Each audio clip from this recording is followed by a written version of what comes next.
So kind of take them over where your setup was before, where you really had that weak grip. Hard right and really weak grip. And so basically his forearms were dead left. And I think that's a huge principle right there, that he was basically setting himself up for a massively left path, right? Yep. And then because his right hand was so weak and so on top, then he would roll the face open. Yeah, I had to roll it open because I knew if I took it back square, I'd super shot. Yeah. We're there, you know, roll the face open, and get to the top, you know, a little high and across, and then I'd have to time that coming down, throw the energy back at it.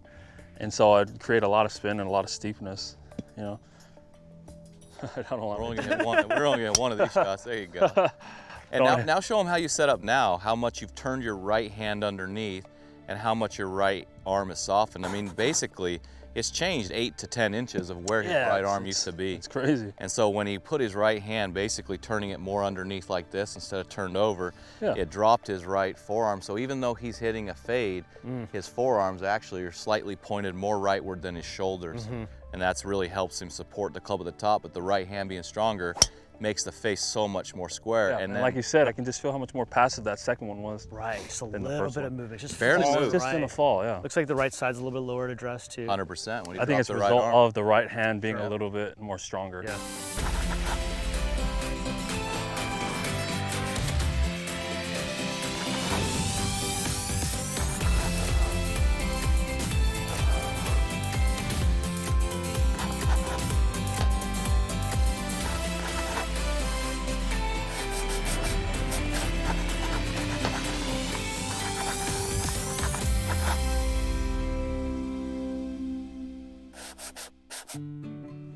Boyd, you and Tony have had quite the journey. How long have you been working with each other? This will be our 7th year, coming up in a month or 2. And a lot of great work you've done. Obviously, helped him develop into one of the best players in the world, but you also made some pretty big swing changes along the way. Everyone knows he's a great athlete. He's strong, he's got great wingspan, he was a great basketball player, got great hands, and he was playing a lot off athleticism growing up, and over the last 6-7 years, he's just continued to get better. He wants to be one of the greats. Awesome. Should we interrupt him in his practice session and talk about some of the changes you guys have made? Let's do it. What's up? How's it going, guys? Yeah, good to see you, Tony. Good to see you. Thanks for doing this. Yeah, thanks for having us on. What's up, Boyd? How are you? Good, bro. How are you? Good. Just doing the How's thing. it feel? Just hitting a few wedges? Yeah, I just hit some wedges. Tony Finau has become a force on the PGA Tour. With incredible consistency, laser-sharp irons, and epic driving distance, Tony is a threat to win every time he tees it up. Well, this might go 400.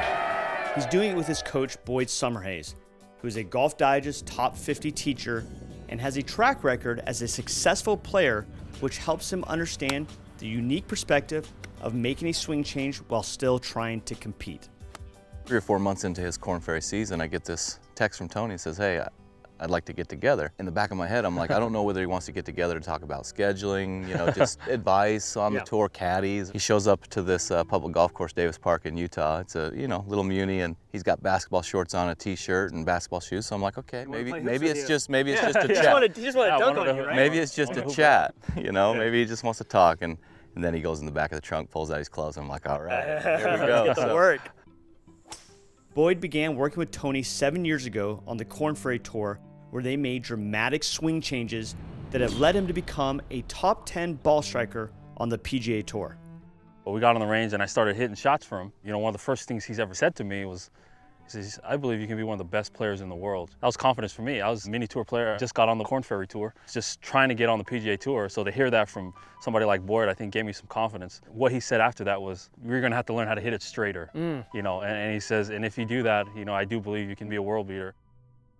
It helps that Tony is one of the nicest guys on tour, but don't be fooled. He is also an intense competitor, which was on display at the 2018 Ryder Cup, where he finished with a 2-1-0 record. What a shot by Finau. Oh, around she goes and then.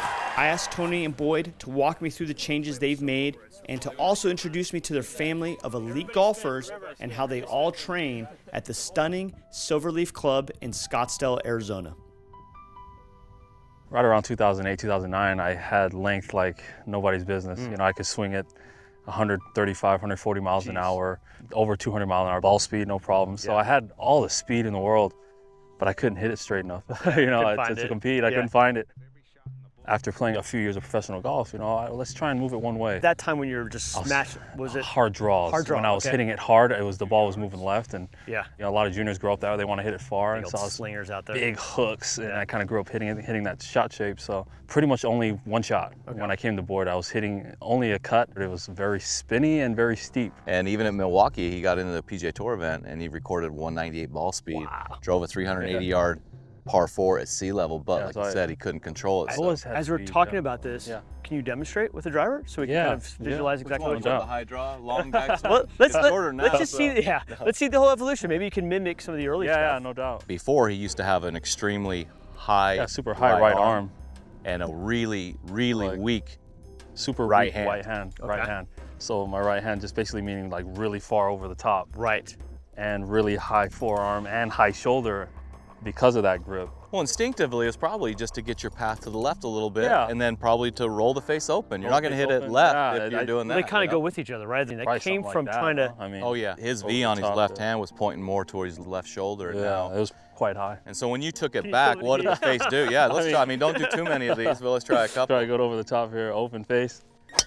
There it is. Something like that, pretty much. Yeah, that had a lot of movement left to right. We didn't necessarily strengthen his left hand a ton to get his right arm not so dominant. It was rigid, it was too straight, but it was mainly just so high because of his shoulders being so far left and just his grip being so weak. So when he brought his right hand way more under the club, his right arm softened, put some bend in it to where actually his right arm, even though he's a fader, is underneath his left.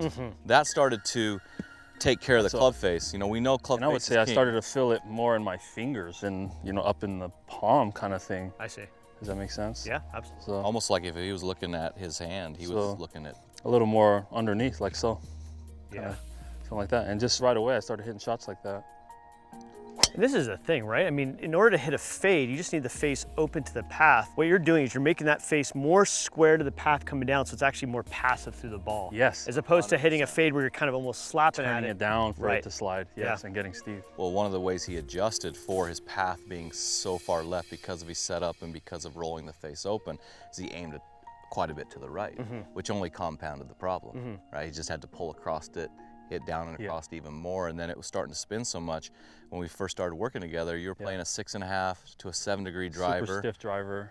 All components shaft, to not hit it left. And a ball that hardly spun. Yeah. And so once you started making the changes, all of a sudden the face got way more square. Yeah. He didn't need to swing down and left to try to square it. Right. But all of a sudden the ball wouldn't get up in the air. So then we had to put loft on the face, soften up the shaft a little bit, and he could go to a softer ball, so it was better around the greens. But interrelatedness between club fitting and swing changes and all that. I remember the first time when he started to straighten out his overcut. We'll call it an overcut, not a slice, but he would hit a shot and said, "How'd you like that draw, coach?" Yeah. And I'm like, man, that's still cut 10 yards. And so his eyes was still playing on. Oh, it's not looking on me. Yeah, exactly. Well, my eyes were so used to seeing that, like you said, that first drive moved 40, 50 yards. Yeah. I was playing that. That's your straight ball. So when I started to only curve 10 yards, I felt like it was going dead straight. Yeah. And then he would just go with it. And a couple years later, he said, "You remember when you used to tell me you hit a draw? Now you're actually hitting a draw." Because I don't believe that the hands are never involved at all. Right. I think a lot of people talk about, using their body and all that. Yeah, I think those are huge components. But the more passive, if you could have the hands to where they don't have to work so much under pressure, it's great. How would you describe the actual implementation of it was? Well, with Tony, no drills. It was all set up. The most we've ever done with drills is putting an alignment stick in front of him and shaping shots around it. And it's still what I do. Because he's an athlete. To put something on, he was coming over the top and out and across, but he was coming out and across the ball because the face was wide open, okay? So he's trying to square it. So the way to fix coming across it and out was to fix the club face. So once he changed the club face with a much stronger right hand and a right arm that was much more underneath, he just instinctively started to make those changes. So I could make it look different on camera by putting a pool noodle down where he couldn't come over, but the real reason why he was trying to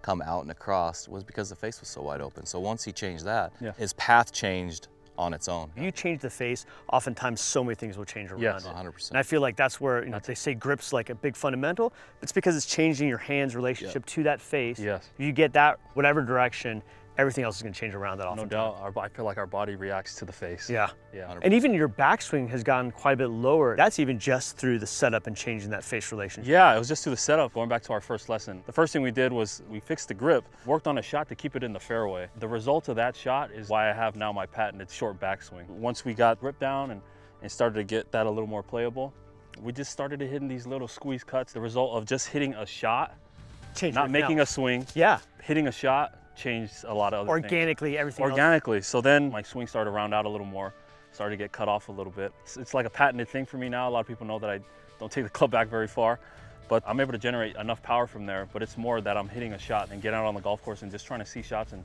implement them, because I feel like that's the most organic way for me, instead of doing a bunch of gadgets and things on the range.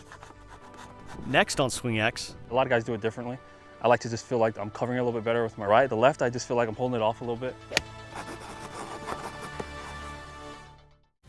For exclusive lessons with today's guests and full episodes with the best players and coaches in the world, download the GolfPass app on your TV or go to golfpass.com/swingx.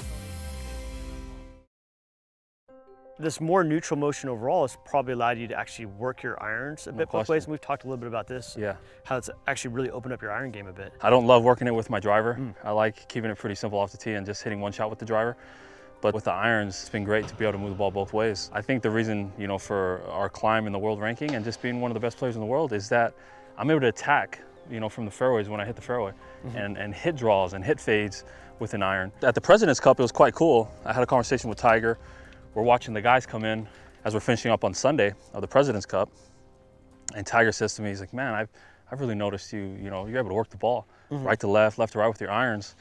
And he said to me, doesn't that just open up the golf course more, and you're able to attack and score? And I said, yeah, it really does. And but what does he know about iron play? Yeah, exactly. Yeah, exactly. He's only the best in the world. We played of all time. Yeah, exactly. Best iron player. It's unbelievable to watch him hit irons. Yeah. But to get that compliment from him and just kind of the assurity that that's the right way to think about it. If we're hitting at a left pin over here and water's all on the left side, if I can only hit a fade, I can only get it so close to that hole, because human error, I'm not going to hit it over here. Right. And I'm not going to start it over here. Right. But if I can hit a ball that's moving towards the flag, I have so much more room away from the water to start it. Yep. And that's what Tiger was saying, is there's so much more room to play if you can learn how to work the ball both ways. So it was cool to get that confirmation from him. And we see a couple of these things, yeah. Obviously, Tony alluded to the conversation. I said he needed to hit it straighter, needed to be tighter. The reason why he can hit just his cut on the driver is that it's so small of a curve.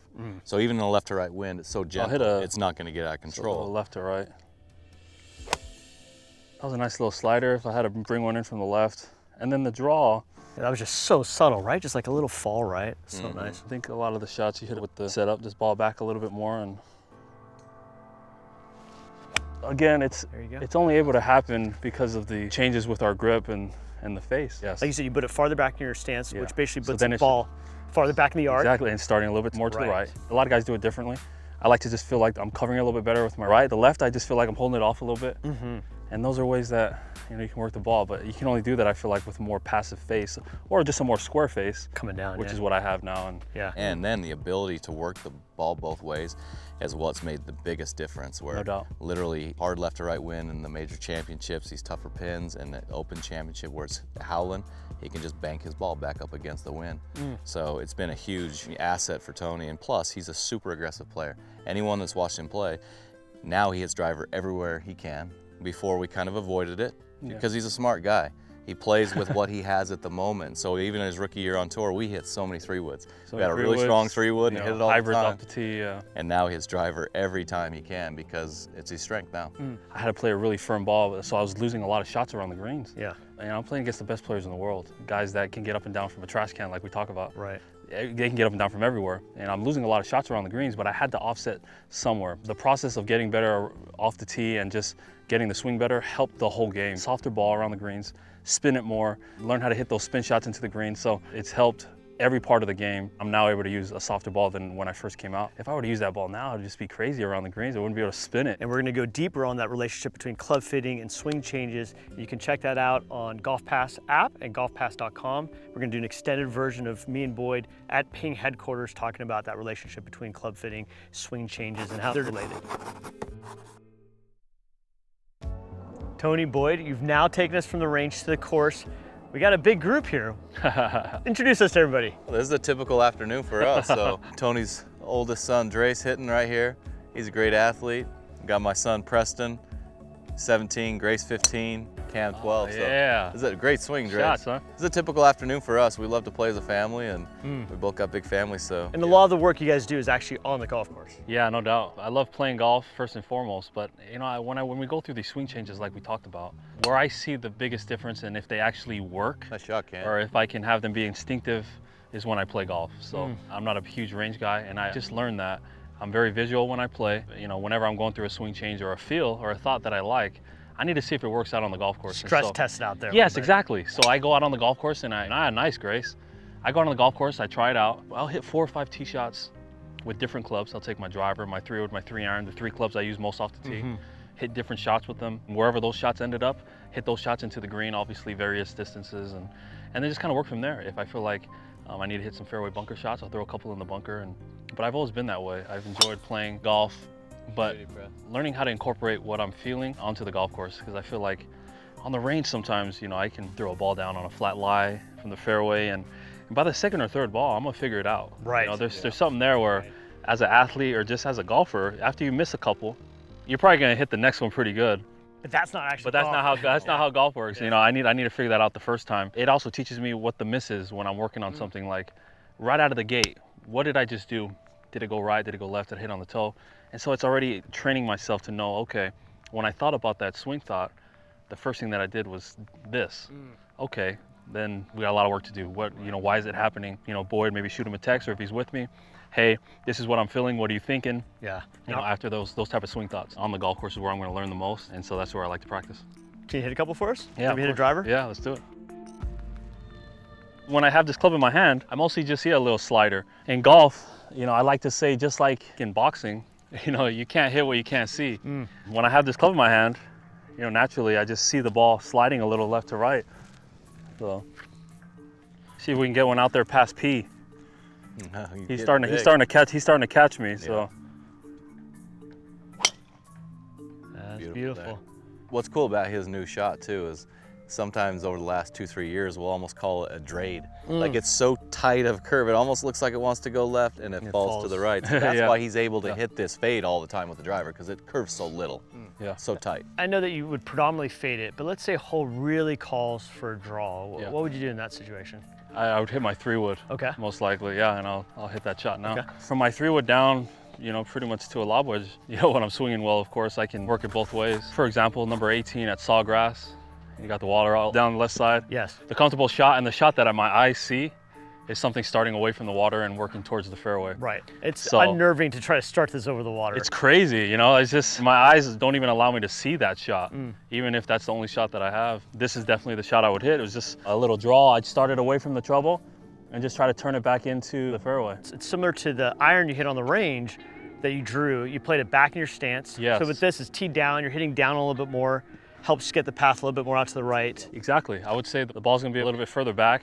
I feel like I just cover it a little bit better, almost with my right shoulder, working down and through it. Beautiful there. Beautiful little draw. Could have saved us some stress those first 2-3 years at the Players Championship on 15. Yeah, It live was and learn. crazy. We got done, and he hit the most perfect fade over the water in the middle of the fairway. First thing I said, man, that was an incredible tee-ball. And he's like, I can't do that anymore. So we went out on the die course. My heart can't handle it. We went immediately on the die your heart course, rate. and we started working on draws. Yeah. That's heart when rate it all Coach, changed. my Your heart rate can't starts getting way too high. I'm young, man. I need to keep that heart rate down.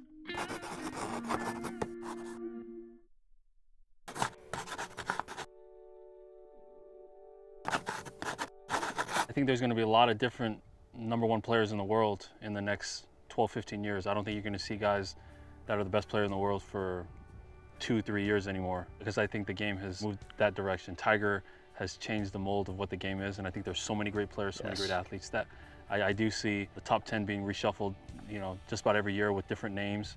A lot of great players, a lot of people that are learning, a lot of these juniors that are so good now. So that's what I see in the trend of the game, and hopefully in that mix is my name at the top in the upcoming years. Next time on Swing Expedition, I visit with Pia Nielsen and Lynn Marriott to learn about Vision 54. Find out how Pia and Lynn teach human skills on the golf course to complement technique and make the game more enjoyable. Next time on Swing It. From one extreme to the other one. Boyd, you have your son with us, Preston Summerhays, current U.S. junior champion. Maybe talk us through about this community you've created and how it's really helped everybody's game. When I got done playing, my kids were starting to get really interested in the game, and then about 7 years ago, me and Tony started working together, and Preston was about the height of Cam over there almost, right? And so he was just a little bitty guy. Tony wouldn't be in the pro-ams on Wednesdays at tour events, and Tony was always so gracious to let Preston tag along. We got these pictures of back in the day of them just playing golf together. Yeah. I think that's the best thing that Tony could have ever done for me as a dad. That meant a lot to me, but it was giving Preston an example of how the tour works, getting him comfortable around it, and then the biggest thing is just observing one of the best players in the world. Because as Tony rised in the ranks in the world rankings, Preston was playing with one of the best players in the world. And he was getting inside the ropes at tour events, he was getting inside the ropes at major championships, meeting other players that were top players in the world. One of his skill sets is how mentally tough he is, how patient, how mature he is on and off the golf course. And that's something that Preston was able to pick up at a young age, where when Tony hits a bad shot, he gets over it like really fast. And Preston's implemented that into his game. And a dad and a coach can say, hey, you got to get over bad shots immediately, move on to the next. But when you see your golfing hero, one of the best players in the world, do it, then it's easy to learn. I've been able to see how he acts after bad shots, and it's crazy. I can't tell whether he hits a bad shot or not from his reaction. That's probably the biggest thing I've taken away. He's been great with just letting me be around him at all these events, just be around that stage and see what the best players in the world can do. You want to hit a shot for us? Yeah, absolutely. All right, great. Hey, don't mess up. Lush City, this guy. If you miss hit, don't throw the club. It's been cool watching Preston grow. I mean, not only physically, but emotionally, mentally, as he plays. It's mutual when it comes to the inspiration. You know, I'm giving them some, but whether they're successful or not, just to see them work at it and try to accomplish something, I think we're all just kind of motivating each other. Awesome. Thanks, guys. This was a lot of fun today. Appreciate that was it. great. That was awesome. That was Thank awesome, you. bro. Appreciate it. That was great. Good work. Thanks, guys. Thanks, everybody. Thanks, guys.